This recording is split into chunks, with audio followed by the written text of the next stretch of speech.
Well, look who's got a new mic now. Let me just check. Yep, should be getting good audio and stuff like that. So, got my new mic, new headphone. Well, it was actually an old one, I just found it in my cupboard. But anyway, what you're here for is how to backtest. You can see this was one I was doing earlier. Yada yada yada. What I will do is, if I go on to any other gold, I'm actually just testing back as far back as I can right now. So I think the 10th of June, July was as far as back. Don't know why. That's just when TradingView lets me go back to. But, honestly, just pick any random day on how to backtest. And at this point as well, if you're going to be backtesting, you should know what your strategy is. Yeah, see, it just only lets me go back to July. And I'd done the 9th, and I'm now into the 10th.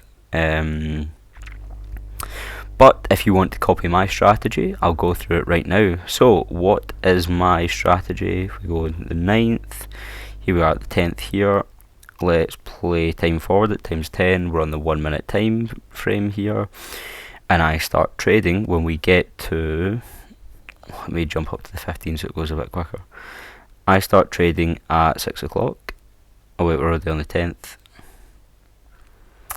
I done the earlier session there, so I'm starting from 11 o'clock is when I start trading.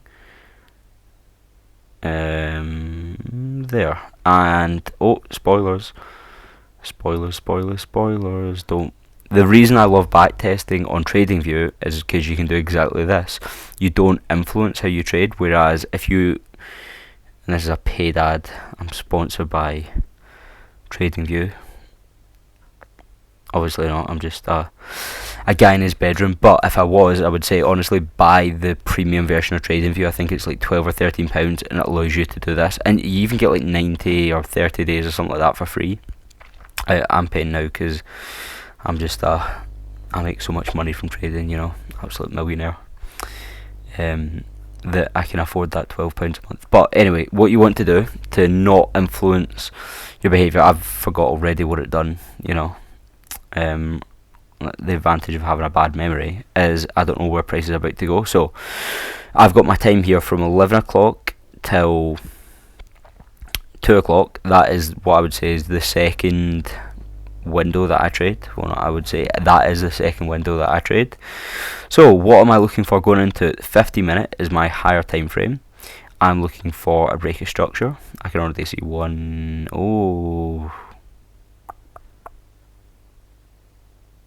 That one, but that doesn't get broke below. So it is that one. Okay, so bullish breaker structure is actually here. I was gonna do it as this one here, but look, no candle closure. So here, and then I was gonna do it here, and then I was like, oh, it never actually goes below here. So here is actually my most recent breaker structure. Now, how do we get our swing low?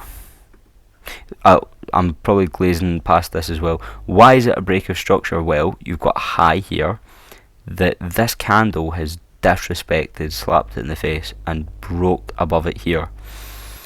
And you get that with the candle closure. Notice how this one here isn't a breaker structure to the downside. Even though it's a low, right here it only wicks below it. It doesn't close, so it's showing the market will go down, testing it, but then doesn't have enough sell orders to actually close below it. So now we go, okay, what range are we trading within? Well, what's the lowest point that led to the breaker structure? Well, it'll be down here. Here's my swing low, and I'll mark that up because as far as I'm going to be trading for the rest of this session, that will be my swing low. Now, where is my swing high? I need a significant retracement. What the fuck does that mean? Because that confused me for so long. Literally, if you were to look at... I'll make it even simpler. Okay, if I go to something like that, if you go, okay, well, here is my range. Oh, if I could select the right thing, that would be helpful. Damn, I'm trying to do this quick. I've got a Spanish lesson in 4 minutes. So if we select this range, that is like the entire range. I would normally say if it comes back about, I don't know, 30%, 20, 30%, I'd be like, yeah, that's enough that it's come back. And you can see this big candle here is coming back, that much. If you want to even do it size wise, that's if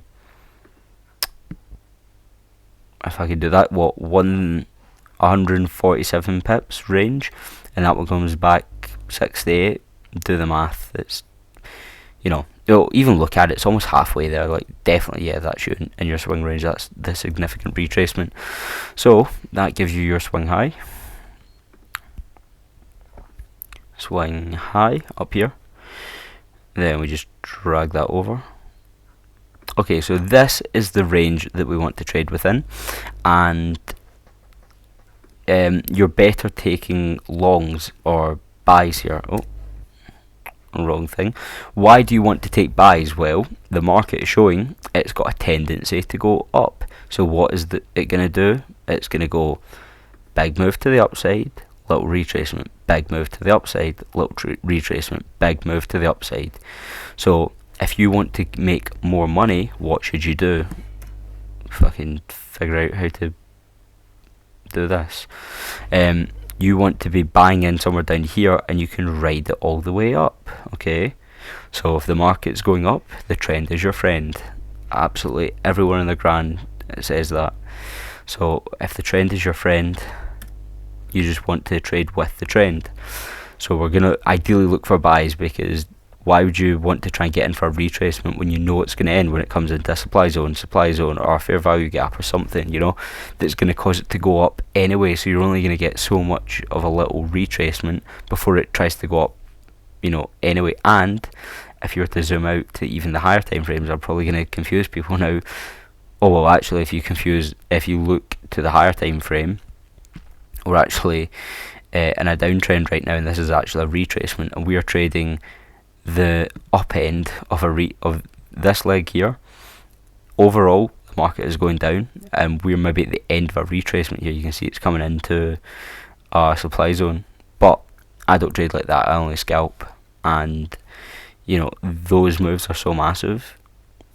And then if you zoom out even further, you'll find out that this entire retracement is actually, or this entire down move is actually a retracement from the overall up move.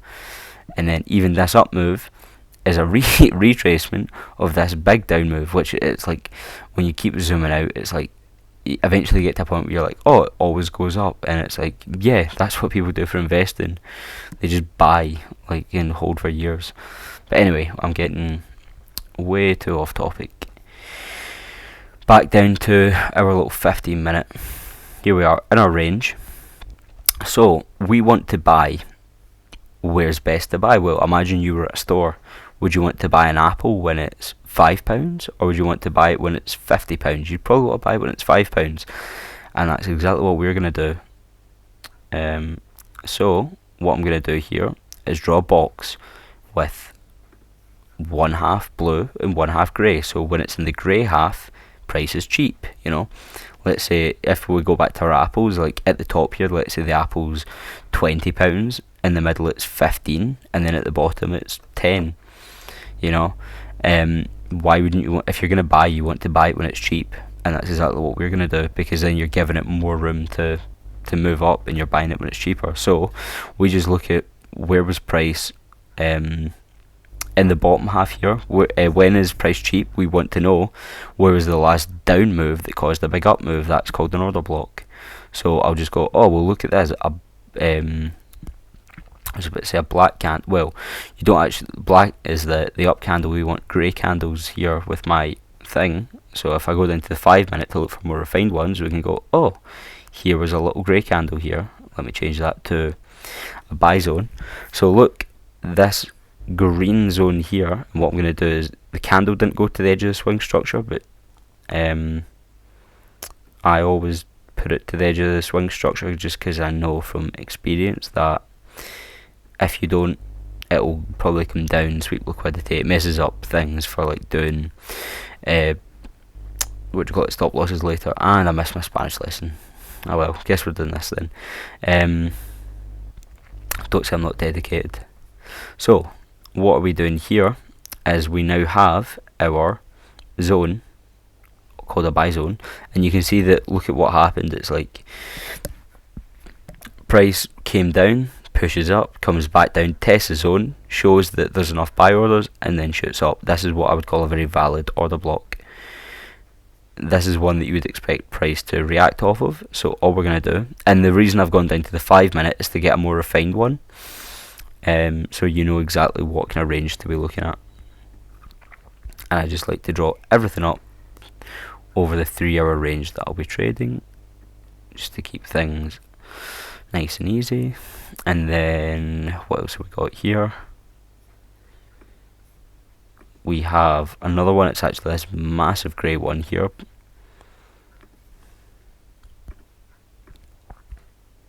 And you can see that last time price came down, especially, like, really you would almost want to go to the 1 minute here, and I would have it on that 1 minute candle of, like, when it pushed down to this half, then price shot up.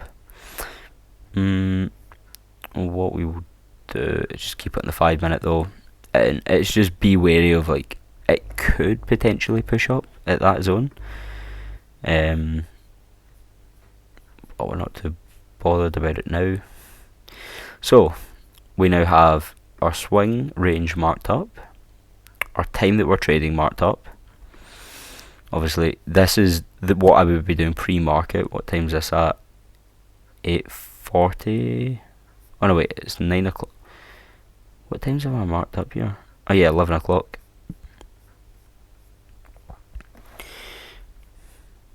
What time's that? 8:40. That's actually still within my trading window.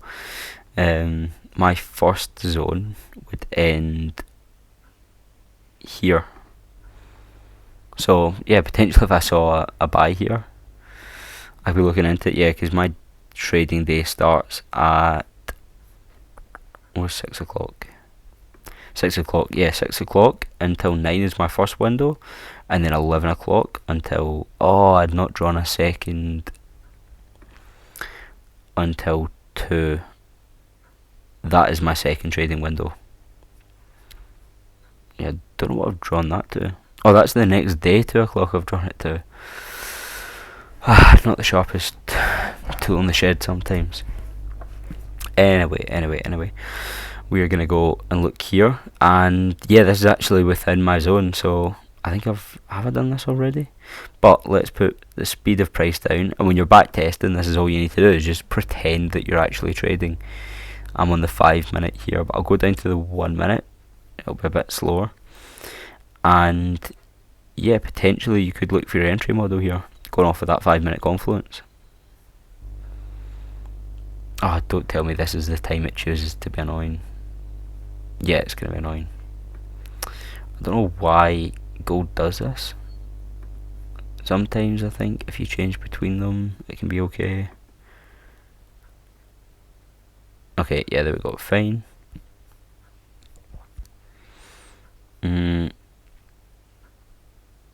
What would that be? Liquidity sweep there, but no market shift yet. What I like to do is, whenever I'm live trading,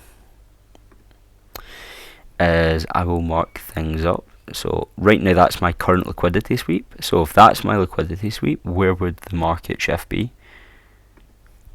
And it would be if I can see it, there it is. So here's the liquidity sweep. Where is the most recent high that led to the liquidity sweep? Here. Nope, here.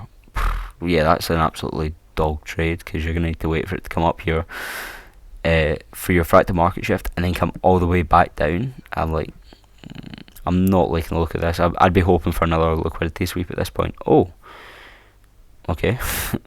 Speak of the devil. So there's a low right here, and you can see this little consolidation zone has now been broke below, meaning that will be your new high, because look, higher, lower. So that is now the most recent high. And remember, swing structure, it's not the highest high, it's the most recent high, because you could be like, yeah, well, that's higher or that's higher, but it's like, no, what's the most recent high? Was that the liquidity sweep? And then if this comes back up and breaks and gives us a market shift, then we'll be looking for a buy. Ooh, however, you've actually created, just checking a trade there, you've actually created another one of, look, you've got a lows here. Can I choose? Look at what happened here. That's now your newest liquidity sweep of markets coming down, creating a low, comes back up, big candle comes down and breaks it. Like telltale liquidity sweep right there. So what is my new recent high for the market shift? Would be here. And maybe I'm kind of chancing this a little bit, but it's like it has just mitigated the zone. Because like you could do this all day long, and I don't actually know if it'll come up. Oh shit, okay, yeah, that's our exact entry model right there. Oh well, there you go. So what I'll do here is rewind this a bit. Let's go to here. So at this point the entry model is valid. There has been a liquidity sweep and we've had a market shift right at the end of this zone, but I would probably still want to trade it. So yeah, now that liquidity has been swept and the markets came up and given you a valid fractal market shift here with that candle there, and that's actually pretty good. You ideally want a closure, like wicks count, but a nice strong one like this. This to me is like a complete green flag kind of trade. There's no ambiguity. So you just go, what was the down candle that caused that to happen? And you would go, it's this one. So this is now your extreme zone here of, you can expect now when price comes down it will react off of this and push it up. So all you do now, long position, I always turn the magnet off for this, you want it on the mitigation of the zone. Then you put the stop loss behind the zone. Now, is my stop loss big enough? This time actually, no. Why? Because I always do a minimum 2 pip stop loss. So it's, see this number here where it says 3320. It's that 0 is the pip number. So if you take 2 off of that, you would get 3318.666. Oh, never a good sign. 666. Yeah. So is mine that? No, so I need to actually extend this whole, if I can manage to not be silly. Yeah, so I need to extend my stop loss until it would be 18666, which is actually my, so you can see how refined my entry is here, that I've got to extend this that much.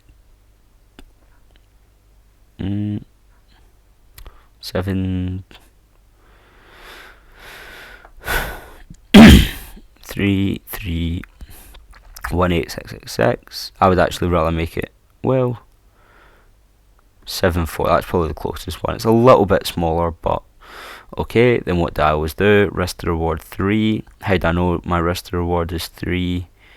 Because look at that ratio, 3. So it means that for whatever one if you risk £1,000 here, you would make 3,000.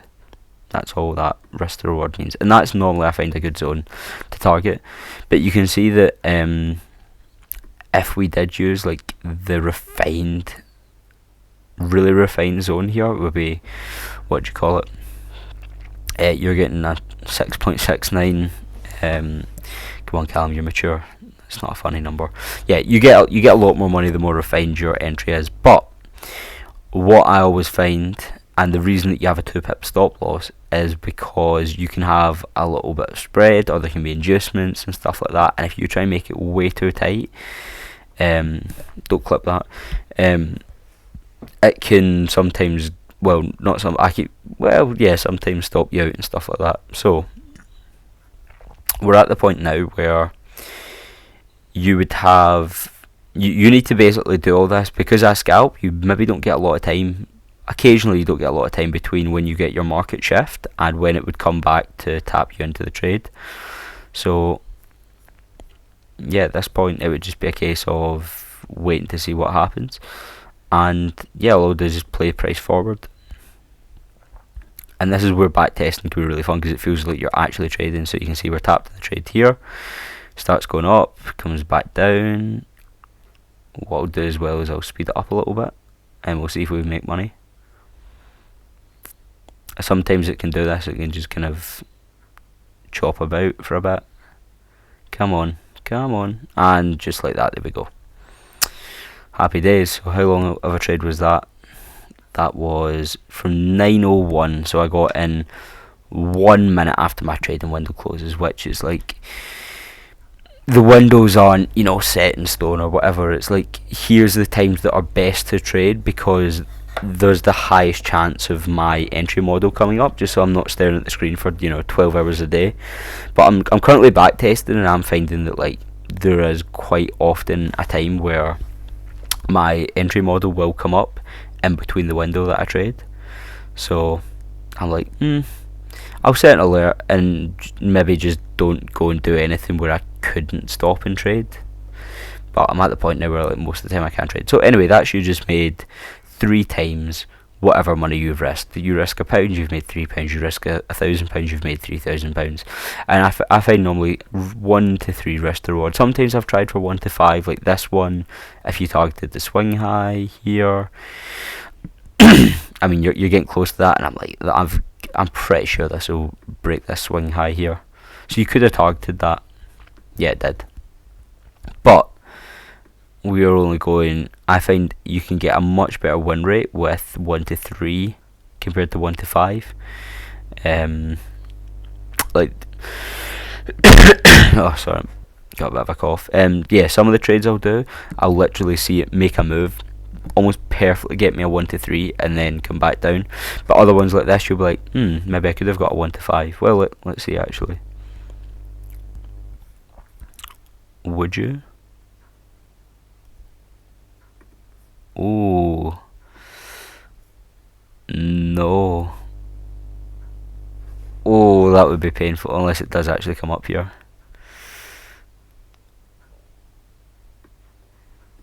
Oh, see, that's where like, I mean, I'll let it play out for the rest of the session.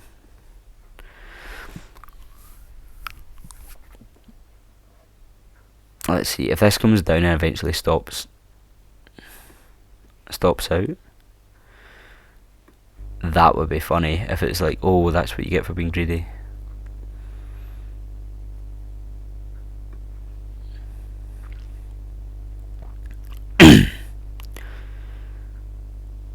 Oh, maybe. But also, like, look at how long this takes to actually go up. Yeah, it's respecting this zone a lot, and it's like, well, that's where, if you're setting targets that are, oh, yeah, there you go. As I said, 1 to 3, sweet spot. 1 to 5, it's like, yeah, you could make £5 on £1,000 if you're risking it, but it goes to show right there. I've just found from testing, it's like the 1 to 3 can be a really, really nice number. So that is the trading part of the backtest done. So how long did that take? Maybe 50 minutes, and that's me doing it in quite a long way. Well, 20 minutes, but that's me doing it from like almost the ground up to explain how it works and stuff like that. I'm making it as simple as possible, while giving explanations on other stuff. So what do you do now that you've completed the trade? This is the most important bit, and it's journaling it. So you can use whatever system you want. This is just the one that I've got, so I'll make a new one here and I'll just call it oh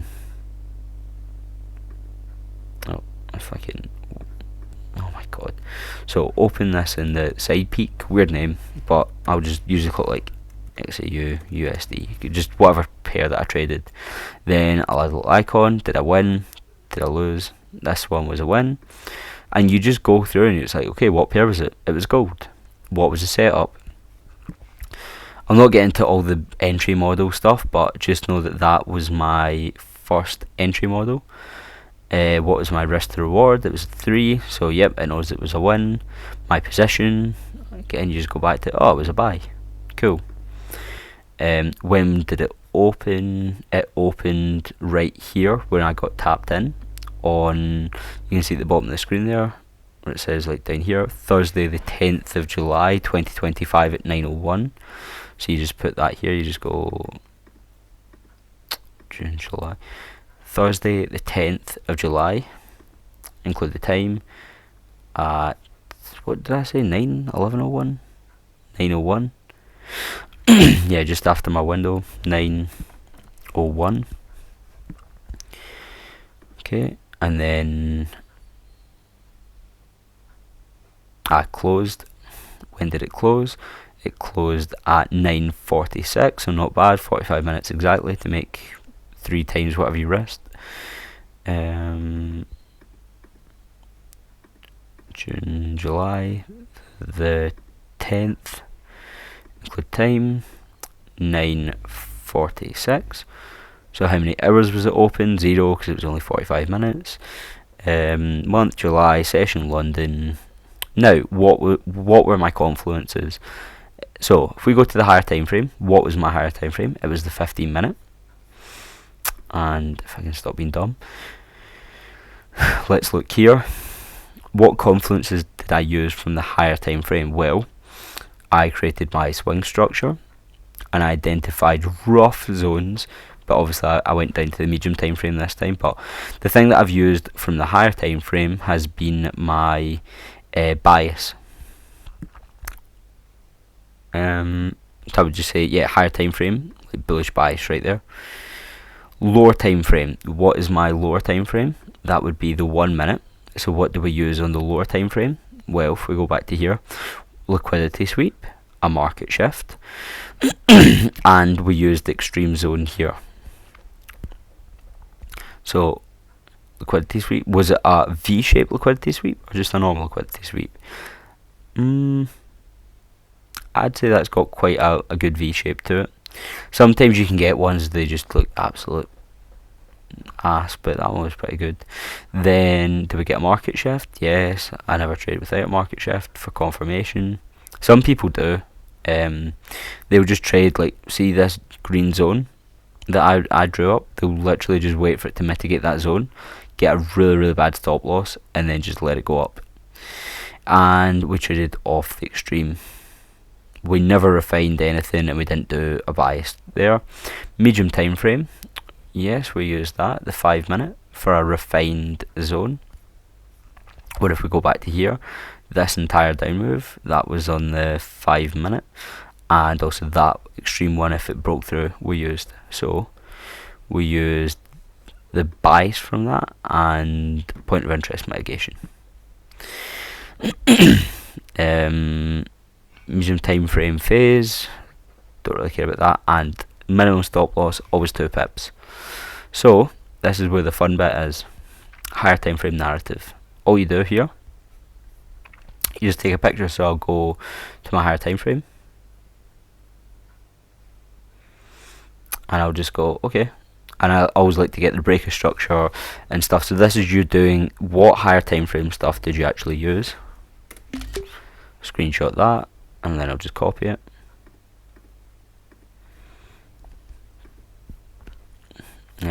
Bring it in here, and then just paste that. And this will be, when you ever go back to looking at your trades, you can now see, oh, well, what was the higher time frame like? What was the medium time frame? You can look for patterns, you can look for confluences, you can look for anything like that in between. Now we'll go to the medium time frame one, which is for me with my scalping is 5 minutes.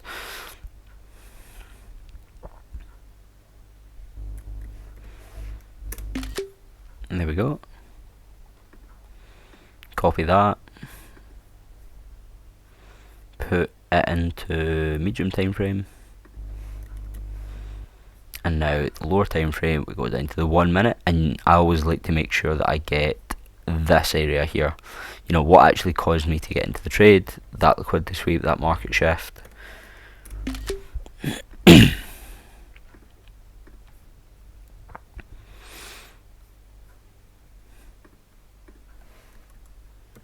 Boom. Or not.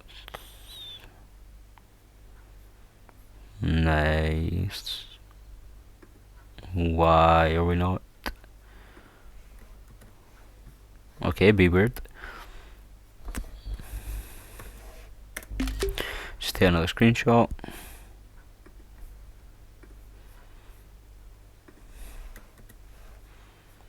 Cool. So, trade management. What did we do for trade management? For me, I just do set and forget at 3R. 3R just means 3 times, your risk is 3 times your, no, your reward is 3 times your risk.